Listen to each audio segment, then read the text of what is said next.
Hi hello அனைவருக்கும் வணக்கம். நான் உங்கள் ராமச்சந்திரன். இது உங்கள் ராம்சன் அகாடமி. நண்பர்களே, நம்ம பாருங்க பிஓ எக்ஸாமுக்கான சைக்காலஜி தான் பார்த்தோம். யூனிட் 1 பார்த்துட்டோம். யூனிட் 2 தான் நம்ம சிலபஸ் வைஸாக உங்களுக்கு ரொம்ப எடுத்து கொடுத்துட்டு இருக்கோம். ஸோ இது பார்த்தீங்கன்னா சிலபஸ்ல இருக்கக்கூடிய மிக முக்கியமான பாயிண்ட்ஸ் எல்லாமே எடுத்து உங்களுக்கு 10 கொஸ்டின்ஸ்ல கொடுத்துட்டு இருக்காங்க. இந்த கொஸ்டின்ஸை நல்லா பார்த்துக்கோங்க. ஸோ சான்சஸ் ரொம்ப ரொம்ப அதிகம். ஓகேங்களா? ஸோ இது இல்லாமல் உங்களுக்கு இது நான் முக்கியமான பாயிண்ட்ஸ் எடுத்து கொடுத்துருக்கேன். எல்லாம் கொஸ்டின் கேட்கக்கூடிய ஏரியா எடுத்து கொடுத்துருக்கேன். ஆனால் இது இல்லாமல் உங்களுக்கு அந்த டாபிக் வைஸாக நான் உங்களுக்கு நோட்ஸ் கொடுத்துறேன். ப்ரிப்பேர் பண்ணிட்டு இருக்கேன். டைப் பண்ணுறதுனால டைம் ஆகுது. கையில் எழுதுற அப்படி தான் சீக்கிரம் கொடுத்துட்ருப்பேன். ஓகே. ஸோ நம்ம இன்னைக்கான கொஸ்டின் பார்த்தோன்னா யூனிட்ல 7ல் யூனிட் 2ல 7th கொஸ்டின் தான் இன்னைக்கு நம்ம பார்க்க போகிறோம். ஸோ வாங்க வீடியோக்குள்ள போகலாம். ஸோ நம்ம பார்க்க போகிறது லாஸ்ட் வீடியோல ஒரு கொஸ்டின் கொடுத்துருந்தோம். அதுக்கான ஆன்சர் என்னன்றதை பார்த்துட்டு இந்த வீடியோக்குள்ள போகலாம். பாருங்க, உலகின் மொழிகள் யாவற்றிற்கும் பொதுவான சில பண்புகள் உள்ளன என கூறியவர். ஸோ உலகில் இருக்கக்கூடிய மொழிகள் எல்லாத்துக்குமே பார்த்தீங்கன்னா பொதுவான சில பண்புகள் இருக்கும் அப்படின்னு சொல்லிட்டு கூறியவர் யார் அப்படின்றத நம்ம லாஸ்ட் வீடியோல கேட்டிருந்தோம். இதுக்கான ஆன்சர் யாருங்க? சோமஸ்கி. ஓகேங்களா? ஏதாங்க இதுக்கான ஆன்சர். ஸோ நியோம் சோம்ஸ்கி அப்படின்றவர் தான் உலகத்தில் இருக்கக்கூடிய மொழிகள் எல்லாத்துக்குமே பொதுவான சில பண்புகள் இருக்கும் அப்படின்னு சொல்லிட்டு என்ன பண்ணியிருப்பாரு? குறிப்பிட்டிருப்பாரு. ஓகேங்களா? சரி, இப்போ ஃபர்ஸ்ட் கொஸ்டின் பார்க்கலாம். பாருங்க, கொஸ்டின் நம்பர் 7க்கான ஃபர்ஸ்ட் கொஸ்டின். சிந்தனைக்கு ஒரு கருவியாக செயல்படுவது எது? சிந்தனைக்கு ஒரு கருவியாக செயல்படக்கூடியது எது? சூப்பர். எதுங்க? லாங்குவேஜ், மொழி. பி தாங்க இதுக்கான ஆன்சர். ஸோ மொழியான லாங்குவேஜ் தான் பாத்தீங்கன்னா நம்ம சிந்திக்கிறதுக்கு ஒரு கருவியா இருக்குதுங்க. ஏன்னா அவங்க தாய்மொழியில இது பண்றப்பதான் அவங்களோட சிந்தித்தல் திறன் அதிகமாகவே இருக்கும் அப்படின்றது நமக்கு தெரியும். நம்ம வேற மொழியில படிச்சாலும் நம்ம சிந்திக்க தேவையில் தான் சிந்திப்போம், தாய்மொழி தான் சிந்திப்போம். அப்போ மொழி அப்படின்றது பாத்தீங்கன்னா ஒரு சிந்தனைக்கு ஒரு மிக முக்கிய கருவியா இருக்கு. குழந்தைகளின் மொழி வளர்ச்சியில் முக்கிய பங்கு வகிப்பது எது? ரொம்ப ரொம்ப important, very very important question இது. குழந்தைகளோட மொழி வளர்ச்சியில் பாத்தீங்கன்னா மிக முக்கிய பங்கு வகிக்கக்கூடிய ரெண்டுங்க. ஒன்று பாத்தீங்கன்னா இமிட்டேஷன், அதாவது பின்பற்றுதல், பிறரை பின்பற்றி அப்படியே செய்யறது. அடுத்து பாத்தீங்கன்னா ரீஇன்ஃபோர்ஸ்மெண்ட் அப்படின்னா பாத்தீங்கன்னா வலுப்படுத்துதல். ஓகேங்களா? அப்போ பின்பற்றுதல் மற்றும் வலுப்படுத்துதல் இதுதான் குழந்தைகளோட அந்த மொழி வளர்ச்சிக்கு முக்கிய பங்கு வகிக்குது. நல்லா ஞாபகம் வச்சுங்க. நீங்க இந்த மாதிரி கொஸ்டின்ஸ் எல்லாம் 4 ஆப்ஷன்ஸுமே கரெக்ட்ன்ற மாதிரி இருக்கும்.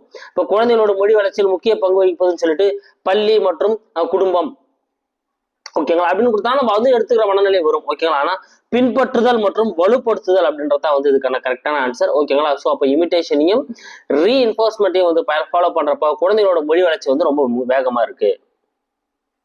அடுத்து 3வது கேள்வி. மொழியும் சிந்தித்தலும் தனித்தனியாக 2 வேறுபட்ட அடிப்படையில் இருந்து எழுவன. இவை 2இன் இணைப்பு முழுமையானதென்று என கூறியவர். ஸோ மொழியா இருக்கட்டும், சிந்திக்கத்தா இருக்கட்டும், இது ரெண்டுமே பாத்தீங்கன்னா வெவ்வேறுபட்ட அடிப்படையில் இருந்து எழுதுது. இது ரெண்டுமே இதனோட 2 இணைப்பு முழுமையானது அன்று அப்படின்னு சொல்லிட்டு யார் சொல்றாரு அப்படின்னா வைகாட்ஸ்கி. யாருங்க? வைகாட்ஸ்கி தான் அந்த கூற்றை சொல்றாருங்க. இது தனித்தனியா உருவாகக்கூடியது. இது ரெண்டும் இணைக்கிறது முழுமையானது இல்லை அப்படின்னு சொல்லிட்டு யார் சொல்றாரு அப்படின்னா வைகாட்ஸ்கி தான் என்ன பண்றாரு சொல்றாரு. அப்ப ஏதான் இதுக்கான ஆன்சர். அடுத்து, சிந்தனையின் எல்லையே மொழியை நிர்ணயிக்கிறது என கூறியவர். சோ நம்ம சிந்திக்கிறோம் இல்லையா, அந்த சிந்தனையோட அந்த எல்லை தான் எதை நிர்ணயிக்கலாம்? மொழி அப்படின்றத நிர்ணயிக்குது அப்படின்னு சொல்லிட்டு யார் சொல்றாரு அப்படின்னா ஓஃப் அப்படின்றவர் தான் சொல்றாருங்க. ஓகேங்களா? அப்ப சிந்தனையின் எல்லையே மொழியை நிர்ணயிக்கிறது அப்படின்னு சொன்னவர் யாருன்னு பாத்தீங்கன்னா ஓஃப் அப்படின்றவர் தான் சொல்றாரு. அப்ப பி தான் இதுக்கான சரியான ஆன்சர். சிந்தித்தலின் முதல் படி. சோ சிந்தித்தலோட முதல் படி எது?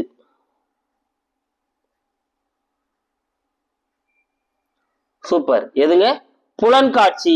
டி தாங்க இதுக்கான ஆன்சர். சோ சிந்தித்தலுக்கான முதல் படியா எது சொல்லப்படுது அப்படின்னா புலன்காட்சி தான் சொல்லப்படுது. அதாவது பெர்செப்ஷன் அப்படின்னு சொல்லப்படக்கூடிய அந்த புலன்காட்சி தான் சிந்தித்தலுக்கோட முதல் படியா ஃபர்ஸ்ட் ஸ்டெப்பா இருக்குதுங்க.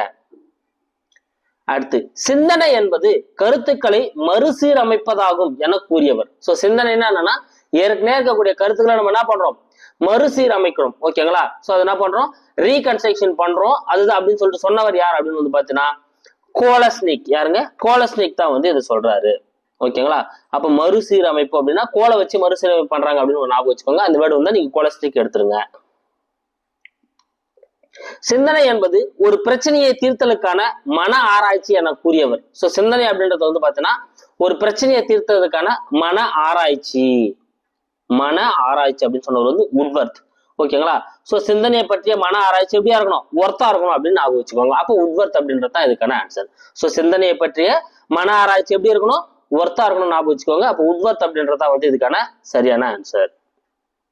அடுத்து, சிந்தனை என்பது அறிவாற்றல் சார்ந்த மனநிலை. சோ சிந்தனை அப்படின்னா என்னன்னு பாத்தீங்கன்னா, ஒருத்தவங்களோட அறிவாற்றல் எப்படி இருக்கு, அவங்களோட அந்த அறிவாற்றல் சார்ந்த மனநிலை தான் நம்ம என்ன சொல்லுவோம், சிந்தனை அப்படின்னு சொல்லுவோம். அப்படின்னு சொல்லிட்டு யார் சொல்றாரு அப்படின்னா, ராஸ் அப்படின்றவர் தான் சொல்றாருங்க. டி தான் அதுக்கான ஆன்சர். சிந்தனை என்பது அறிவாற்றல் சார்ந்த மனநிலை. ராஸ். சிந்தனையின் கருவிகளுடன் தொடர்பற்றது எது? 9வது கேள்வி பாருங்க. சிந்தனையின் கருவிகளுடன் தொடர்பற்றது எது?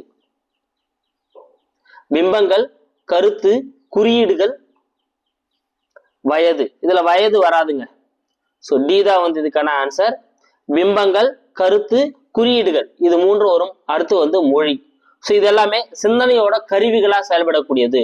டூல்ஸ் ஆஃப் திங்கிங் அப்படின்னு சொல்லுவாங்க. டூல்ஸ் ஆஃப் திங்கிங் எது எதுன்னு பார்த்தீங்கன்னா, இமேஜ் பிம்பங்கள், கான்செப்ட்ஸ் அதாவது கருத்துக்கள், அப்புறம் பார்த்தீங்கன்னா சிம்பிள்ஸ், ஓகேங்களா, குறியீடுகள், அப்புறம் லாஸ்ட் ஒன் லாங்குவேஜ். இது 4 தான் சிந்தனையோட அந்த கருவிகளா செயல்படக்கூடியது. வயது அப்படின்றது இதுல வராது. அப்போ டி தான் அதுக்கான ஆன்சர். அடுத்து, சிந்தனை எத்தனை வகைப்படும்?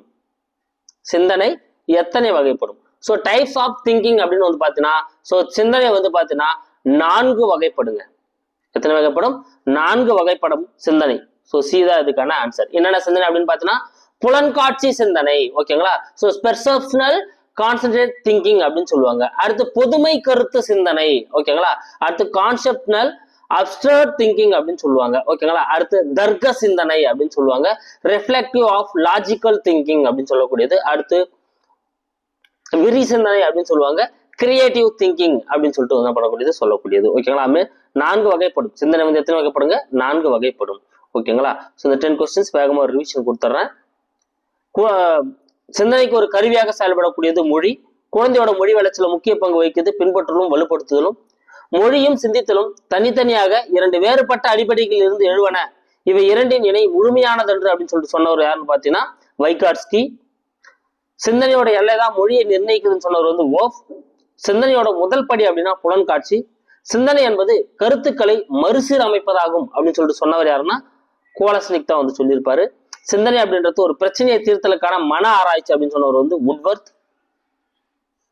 சிந்தனை என்பது அறிவாற்றல் சார்ந்த மனநிலை. சிந்தனை இருக்கிறதுங்க அறிவாற்றல் சார்ந்த மனநிலை அப்படின்னு சொன்னவர் ராஸ். டி தாங்க இதுக்கான ஆன்சர். அடுத்து, சிந்தனையின் கருவிகளுடன் தொடர்பற்றது எது? சோ பிம்பங்கள், கருத்துக்கள், குறியீடுகள், மொழி இது 4 தான் கருவிகள். அப்ப வயது இதுல பொருந்தாதது. சிந்தனை எத்தனை வகைப்படும்? சிந்தனை பாத்தீங்கன்னா 4 வகைப்படும், ஓகேங்களா. சிந்தனை 4 வகைப்படும். புலன்காட்சி சிந்தனை, பொதுமை கருத்து சிந்தனை, தர்க்க சிந்தனை, உருவாக்கம் சிந்தனை சொல்லிட்டு 4 வகைப்படுங்க, ஓகேங்களா. அடுத்து பாருங்க, உருவாக்கும் சிந்தனை என அழைக்கப்படுவது எது? இந்த வீடியோக்கான உங்களுக்கான கொஸ்டினுங்க. உருவாக்கும் சிந்தனை என அழைக்கப்படுவது எது? ஓகேங்களா. சோ 4 ஆப்ஷன்ஸ் இருக்கு. புலன்காட்சி சிந்தனை, பொதுமை கருத்து சிந்தனை, குவி சிந்தனை, விரி சிந்தனை. இதுல உருவாக்கம் சிந்தனை என அழைக்கப்படக்கூடியது எது அப்படின்றத நீங்க கமெண்ட்ல சொல்லுங்க. இல்லைன்னா நெக்ஸ்ட் வீடியோ வெயிட் பண்ணுங்க. நாளைக்கு போறப்ப இதுக்கான ஆன்சர் நடத்த உங்களுக்கு நான் கொடுத்துறேன், ஓகேங்களா. சோ நீங்க பாத்தீங்கன்னா நம்ம சிலபஸ் வைஸா தான் இந்த 10 கொஸ்டின்ஸ் கொடுத்துட்டு இருக்கோம். சோ நல்லா பாத்துக்கோங்க கைஸ். கண்டிப்பா இந்த 10 கொஸ்டின்ஸ் தவறாம அட்டன் பண்றவங்களுக்கு எக்ஸாம் ஹால்ல நிறைய பெனிஃபிட்ஸ் இருக்கும். Thank you guys. அடுத்த வீடியோல நான் உங்களை சந்திக்கிறேன். நம்ம சேனலுக்கான புதுசா வரவங்க நம்ம சேனலை சப்ஸ்கிரைப் பண்ணிக்கோங்க. பக்கத்துல இருக்கிற பெல் பட்டனை கிளிக் பண்ணி நோட்டிபிகேஷன் ஆல் அப்படின்றதையும் கொடுத்துக்கோங்க. அப்பதான் நம்ம போற வீடியோஸ் எல்லாமே உங்களுக்கு உடனடியாக வந்துட்டு இருக்கும். Thank you guys.